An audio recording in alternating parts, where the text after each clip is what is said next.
Welcome back, Truth Seeker. And again, people who are actually good and know what's good, they're not deceived by that. They know the material world isn't where good is. It's just, that's the thing. Some people don't know the difference between good and bad. They don't know what's actually good. They think materialism is good. Materialism's not good. Materialism leads to nothing but bad things. We can hear you. Just save everyone a headache and just say follow the money. This number shit is ridiculous and you know it. If you want to follow the money, you should learn about gematria. You see the check I got coming tomorrow off taking advantage of the latest rig system. All you guys who think this stuff's a joke, you guys are dummies. So you know, that's a question. I don't know, Greg, but my net worth is probably a lot more than this entire panel combined. Yeah, because you scammed a bunch of nitwits into thinking you'd make them rich with knowledge that you don't even use yourself. Do you recall the earthquake in Myanmar that they said killed over 10,000 people? Why didn't you go to Myanmar and save the refugees? Well, from it's the hard to go into Jesuit Myanmar right now earthquake? since the military controls I'm everything. going to Myanmar. We're bringing gematria food. It's pretty hard to go hot to Myanmar dogs. right now. The military. When are you getting the fucking gematria hot dog cart started? Look, Zach, I don't have all day to listen No, to hold your on. gibberish. Share the screen, please. This is more. This is just undeniable. Put it up. No, it is. It's very deniable. It's very deniable. I deny it right now. That's how deniable it is. This young lady who's clearly a little bit naive and a little bit no, you don't give this guy a benefit of the doubt. He is a charlatan. He's a snake oil salesman. That's what he is. If he was truly, if this was a true test of predicting the future, this man has never predicted anything significant. Everything he predicts is after the fact. This man, if he could actually predict things, he should have saved thousands of lives in plane accidents. He should have saved millions of people through famines, wars, plane crashes, car crashes. You have never predicted anything pre-fact. You always say how you knew this shit after the shit goes down. Yeah, fair words. Fair words. You are a liar and a charlatan, and you take innocent people's money, and you should be ashamed of yourself, you sick little puppy. Hafez is right. Hafez is right. He likes taking black man's money. The only thing gematria is going to be able to maybe help us out with is to find out how many times Zach sold his ass to men. Okay? Look, he's a world-renowned homosexual. He's a world-renowned scam artist, a quack. So again, don't listen to this bullshit. Remember, Zach is the most racist person here. You think I'm racist. Zach's the one that's coming on these black panels to manipulate black people. His primary audience is a bunch of dumbass black men like JP or like fucking Dave or any of these idiots. I mean, JP's way smarter. He'd never fall for this. But I'm saying like a person that's at that level of life where they're desperate, they don't know what they're doing. This is absolutely insane. He sees numbers in the clouds. You're a queer and you're a racist, and you're infinitely more racist than I am. But you want to manipulate them and take their money like a fucking slave owner. He putting everybody to sleep with this junk, man. I don't know the point of the Montrese junk. What is the point of this? All this trying to figure out if the government is scamming. We been know they scamming. Like we found out that they is a ritual. Okay, what you gonna do about it? And like, surprised? Zach, you know why I know you're so full of shit? You know why I know you're so full of shit? It's because you never predicted less than 3 years ago that America, that New York would have a Muslim mayor. Why, if this shit is so hot, and you're so on it, that in 2023, 2022, you would have said there'll be a Muslim in New York. No, none of that shit came up. Not a fucking word about a Muslim mayor until after he was elected. You're so full of shit. Your eyes are brown. I talked about it on June 24th when he won the primary, why it made so much sense to do this. Oh wow, after Mom Donnie won the Democratic primary in New York, he said why it made sense for him to become mayor, laughing out loud. Oh wow, that would have been a hard prediction. And that's why that troll who makes videos about me, very dishonest person, he sits here and screen records everything we do and then every week or few weeks, he'll put out a video of things we got wrong in a collage. It's called a loser. You know, I saw one of his latest thumbnails. YouTube always likes to put his stuff in my feed. You got to be so dumb to support Zach, or just sound like that's like, yeah, fair words, buddy.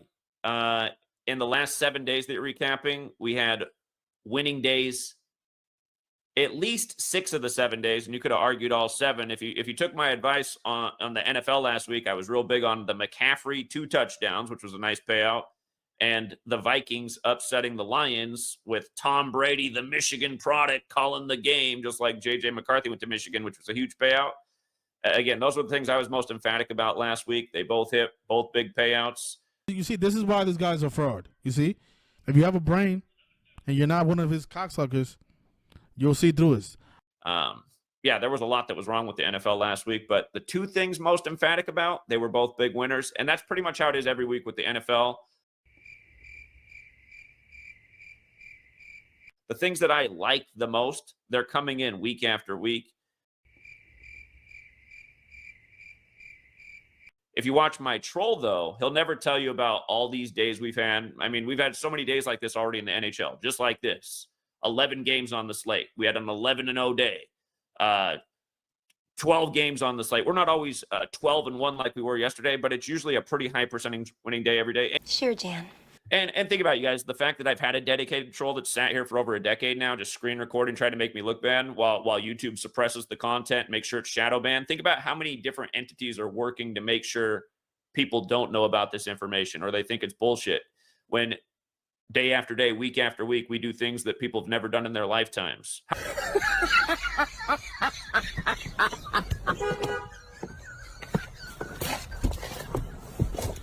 And you're making videos with these bullshit calculations about how much money you look how much money you would have lost if you went with Zach's picks last week.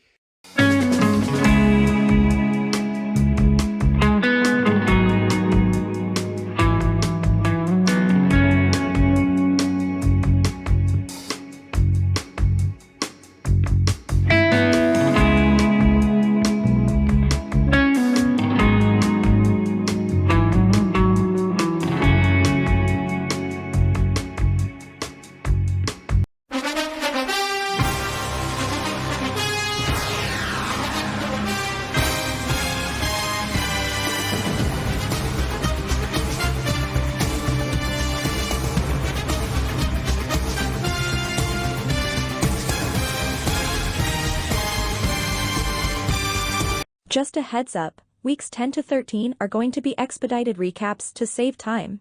Otherwise, this video wouldn't have come out for another week.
You losers who sit out there and watch the free stuff, like the guy who was crying about the Cowboys winning the game this week, should have been on the Patreon. We knew the Cowboys game was super dangerous. We torched the NFL this week. My advice for the Cowboys is probably take the Cowboys at +4.5 for this past weekend.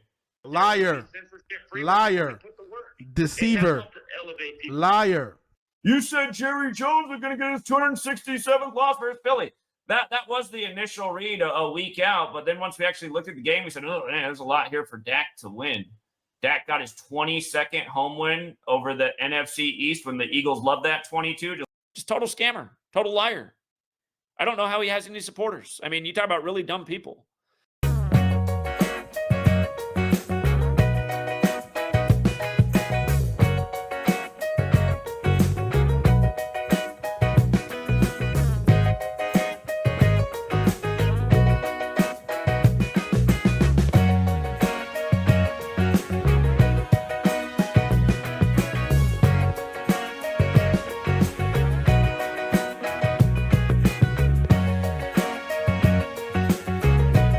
Another Thanksgiving, another 35 Thursday. First game in the books, Dan Campbell gets his 35th loss with the Lions. Then game 2 starts with an interception right to number 35. Remember, in Gematria, Thursday equals 35, just like turkey. We went a little conservative with Packers, thought Packers at plus 4.5 was a smart move in game 1. That got it done. You see, this is why I don't respect the long noses. This is why I'm down with 86ing the long noses. These people are the filth of the world. Zach makes his money off of these people, buys a bunch of properties, and then talks about how evil materialism is. But that hasn't stopped him from owning 6 properties and going and living a more green life. He loves his materialism, but then he wants to come up here and talk trash to everybody about how he is high in the morals when he's doing the same shit everyone else is doing, except for he's exploiting these low IQ blacks and getting them to do dumb shit like attack you. Yeah, fair words. Fair words. No, I'm asking you what. Hey guys, please. Moses, do you think Spam Wave looks like the Mona Lisa?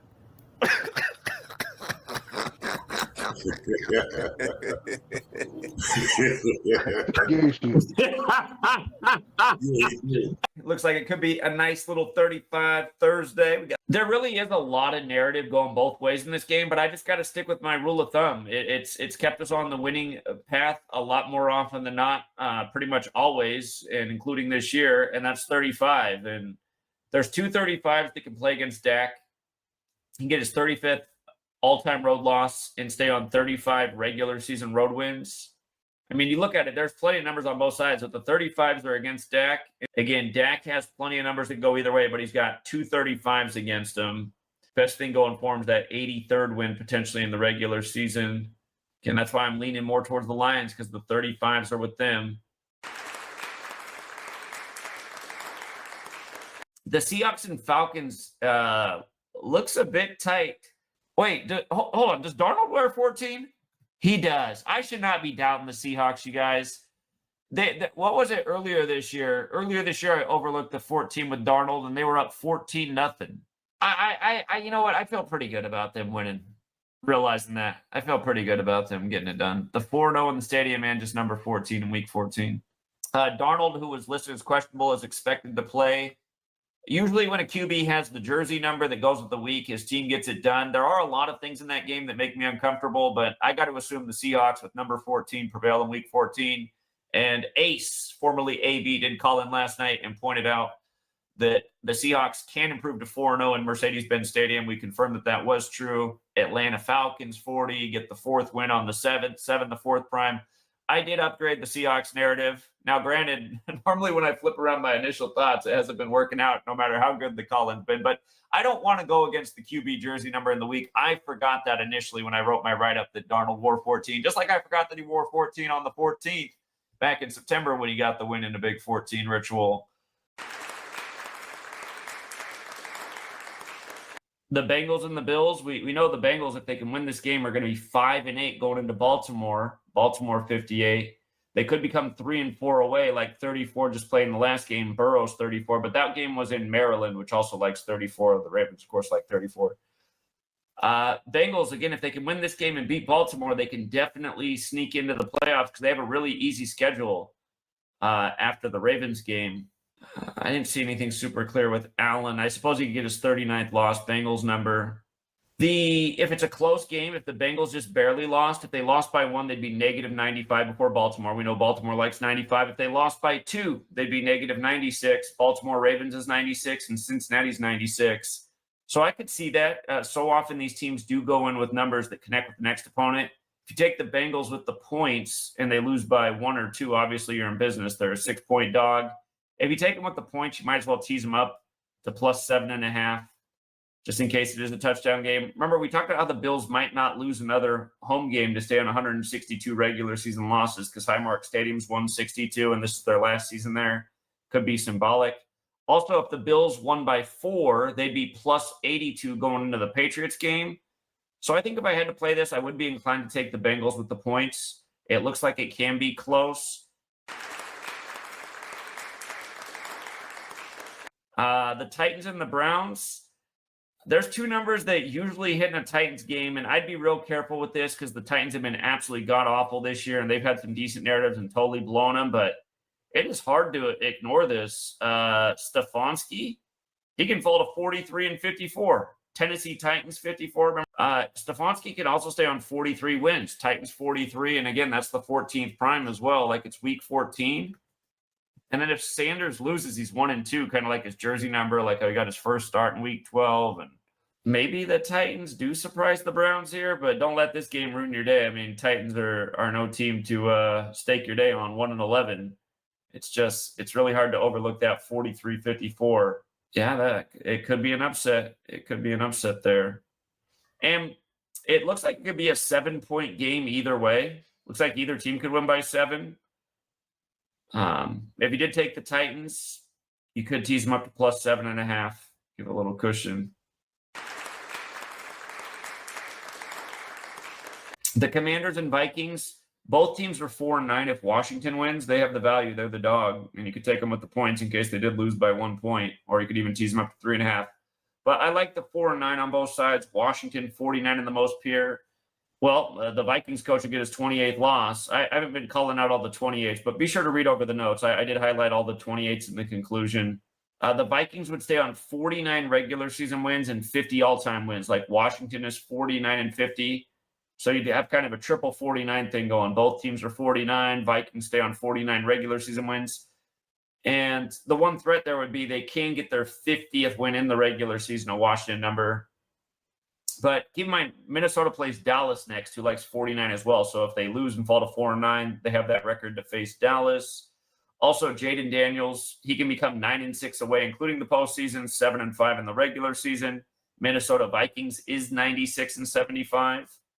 So yeah, I think they got the better scenario and the value. How about shut the fuck up, morons? I'm not wrong about anything. The Dolphins and the Jets looks a bit iffy here. There is a lot of 33 that could play. It's not the pure cipher for New York, but it is definitely a New York number. McDaniel can fall to 33 and 33 all time, and Tua can get his 33rd total loss. The threat is if McDaniel doesn't lose, he could hold off his 31st regular season loss until next week versus the Steelers, who love giving out 31. Looking ahead, it looks like the Jets can win because both teams' records would make sense going into their next opponent. And if the Jets did win, it would set up a little bit of a scenario where they might shock New England in their next home game. They could become 4-5 if they won their next 2, 4-5 over New England, who likes 45. Yeah, if I played this game, I would take New York with the points, and I would tease them up 1 to make it a field goal game, plus 3.5. You know what, you guys? This is not a false statement. I could wipe my ass with the name Nostradamus. Literally. The Saints and the Bucks. In all likelihood, the Bucks get it done here. The Bucks can't get the 28th regular season win or stay on 28 all-time wins. Mayfield can get his 28th win with the Bucks. If the Bucks win their next 2 games in the home stadium, they're going to get their 119th win over the Falcons. If they win the next 2 in their stadium, they'll get the 119th win in the stadium over the Falcons. Falcons have that 119. Again, we've done 3 weeks now of stadium records, and it's absolutely perfect. We haven't missed a game off a stadium count. There was one game where I doubted the stadium. The first week we did it, and I missed, but we've taken all the other ones. You could argue that's not the immediate narrative, but just looking ahead, it's like, okay, they win the next 2, boom, 119. Yeah, I think the Bucks probably do get it done here. Do they cover the 8.5? That's a question mark. Not sure about that one, but There's never been anyone more right who's walked on the face of this fucking earth than yours truly. the Colts Jaguars game looks a little bit iffy. The reason I gave the Colts the edge in the conclusion is just because if they win, the Jags can get the 9th win over the Jets. The Jets love 9, so I'm thinking, okay, maybe that's the one thing that works out for them here. Ton of narrative on both sides. Just if the Jags do go down, they should get that 9th win over the Jets next. If the Colts do win, they are 9-4 before they play in Seattle. Also, Seattle, Washington, 94. We've seen some teams do that over the years. It's another part of my thinking in this, but it's still, there's a lot of narrative on both sides. I'd be real careful with that game. I mean, I've been absolutely correct about everything I came with. And for every troll who tried to take a clip of that and then show things I've been wrong about, you're a moron. I've been right about everything. I'm right about everything. The Steelers and the Ravens, I think Baltimore gets it done here. The 28s are on their side. They can get the 28th win in the series. Jackson can stay on 28 losses. The 4s, it's the 7th of the month, the 4th prime. Steelers can fall to 2-4 away while the Ravens become 4-4 at home. Jackson's also 44, in light of that being their biggest star. Another wrong predictions. People want to focus on the things where I've been wrong, you know? Why? The Broncos and the Raiders, I think the Raiders are definitely worth a $1 parlay. Broncos equals 103. Broncos can fall to 10-3. Las Vegas, Nevada, 43. They can fall to 4-3 away. Of course, they could become 5-2 also, like Raiders. Geno Smith, it's just like, when is he going to get this 43rd win? I mean, he played so many 43 teams. Were they just going to make him wait till week 14 the whole time? You know, 43, the 14th prime number. But yeah, I think the Raiders do have a shot to upset. And a smarter way to play the Raiders would be to take them with the points. It looks like it could be a 5-point game or closer.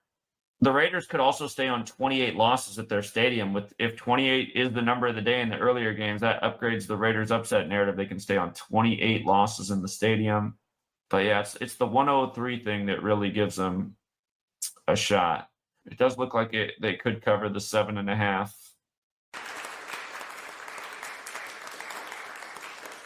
The Bears and the Packers. If the Packers do win this game by 3, they're plus 71. Chicago Bears is 71, and so is Denver Broncos, and that's who they play next. That's where we've done our best with point reads, when it makes sense with the immediate opponent and the next opponent. So it makes me think we are looking at a field goal game here. Could be a reason to take the Bears with the points in this one. The scare for the Packers on the surface has fallen to 8-4-1 because Green Bay Packers is 84. Bears might very well lose by 3, and the Packers might win. Boom. It's a double win off one game. And if you do take the Bears at the points, you can tease them up a tiny bit to get them to plus 7.5. In case it is a touchdown game, so tease them up 1, just in case. 7-point games on the 7th could be a theme. The Rams and the Cardinals, I pretty much automatically go for 52 and anytime it's on the board in a Rams game. And what's interesting about this game is if the Rams win and become 5-2 away, they'll get the 52nd win in the series. And if they win by 14, that's an LA number, right? Plus it's week 14, they'll make the Cardinals negative 52 for the year. So that stood out to me. All the potential 52. They are a 7.5-point favorite. So if they did win by 2 touchdowns, obviously they cover. I was looking for a good narrative for a 14-point win. You got to think at least somebody wins by 14 tomorrow in week 14. And that was the one that jumped out to me the most. The Cardinals can also get the 28th home loss in the series for that potential 28 theme. Stafford can stay on 28 losses with the Rams as well. Even looking at the conference record here, it makes a lot of sense if the Rams win. They got the 5-3. They're 5-3 if they win, like Los Angeles. The Cardinals would fall to 3-7 like Los Angeles. So yeah, I got to think the Rams get it done. If you did take them with the points, again, it does look like they could win by 14. It looks like a lot of road teams could win tomorrow. Looks like it could be a day where road teams have more wins than home teams. If the Chiefs can't get the 112th win of the season at home, I feel like they are in big trouble. But yeah, if the league record sets up that the Chiefs could pick up the 112th win of the season, then they might just get it done. But the Texans and the Chiefs, again, this is Sunday Night Football. Use the league-wide clues before you do anything with this game. If only 4 home teams have won going into this game, it would set up the possibility for the Chiefs to pick up the 112th home win of the year. Again, Houston and Chiefs 112.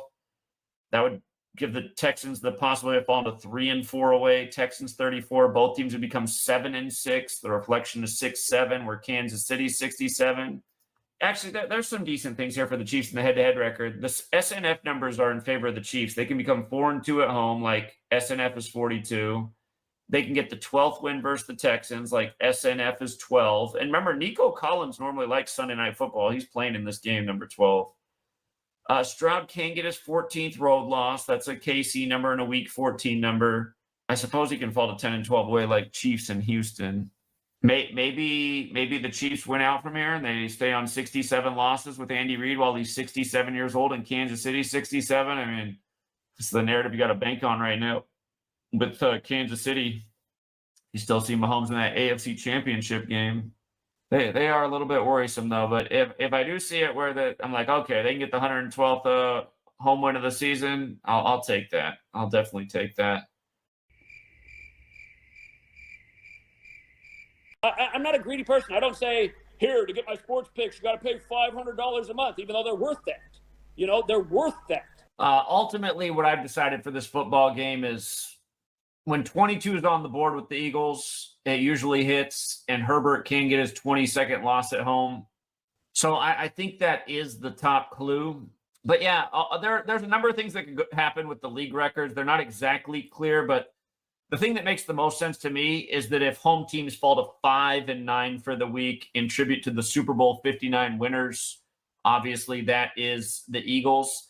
And there could be something about road teams going 9-5 versus the Chargers, because that was the Super Bowl in 95, the 49ers beating the Chargers.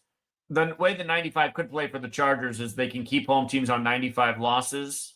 But there's this Monsters, Inc. theme to the game tonight. I think if you, I don't know, if you watch on Nickelodeon or some alternate channel, you see it as a cartoon. You know, I suppose the Chargers coming with 277 points on the year, the 59th prime, but hold on. Where is it at? Okay, the Monsters, Inc. sponsorship of the game. They're calling it Monsters Fun Day Football, which equals 277, the 59th prime. Again, the Chargers come in with 277 points scored for the year. If they scored 22 tonight, they would have 298. It's interesting. Are you a functional retard? I have to ask. Eagles 22, Los Angeles Chargers 298. So yeah, I'm leaning on the 49-22 thing. And if the Chargers lose, they are going to be 5-3 at home, like Los Angeles is 53. Why do you think USA Today wrote their article about me? It's because this was never done before. Casinos have never taken losses like this before. And I did put out that free video on my news channel about the halftime box score, about how it's 95 days after the season began. And if the Chargers won, they'd become 9-5 versus the Eagles and keep home teams on 95 losses for the entire season. Yeah, Herbert and Hurts both had 95 passing yards at halftime. What are the odds of that? Again, that's why you got to use those halftime box scores for these games. And this is what he does. It's really hard for him to admit that he's wrong. Yeah, we also thought there was a good chance the Chargers would score 22 tonight. Eagles equals 22. Remember last year, the Chiefs lost in the Super Bowl 22 points and picked up their 22nd postseason loss. By the Chargers scoring 22, they now have 298 points for the year, and Los Angeles Chargers equals 298. Oh, really? Let's do a little math problem.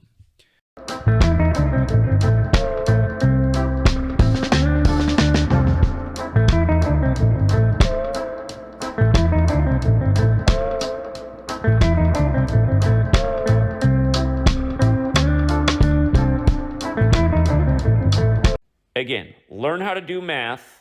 Yeah, we also thought there was a good chance the Chargers would score 22 tonight. Eagles equals 22. Remember last year, the Chiefs lost in the Super Bowl 22 points and picked up their 22nd postseason loss.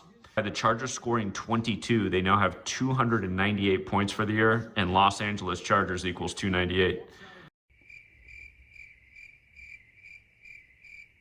Again, learn how to do math. And then he's always doing his false math for how much money you would have lost, which is total BS.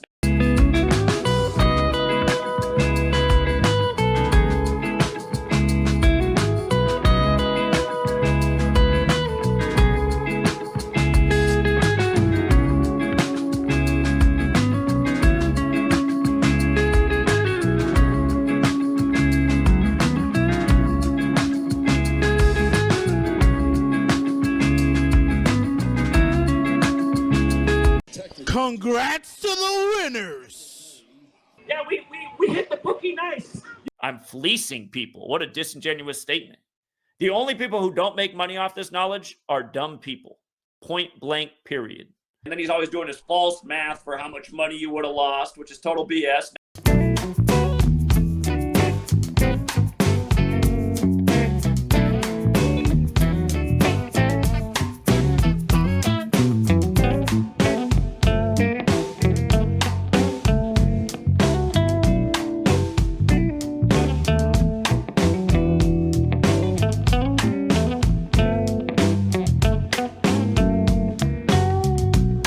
Congrats to the winners.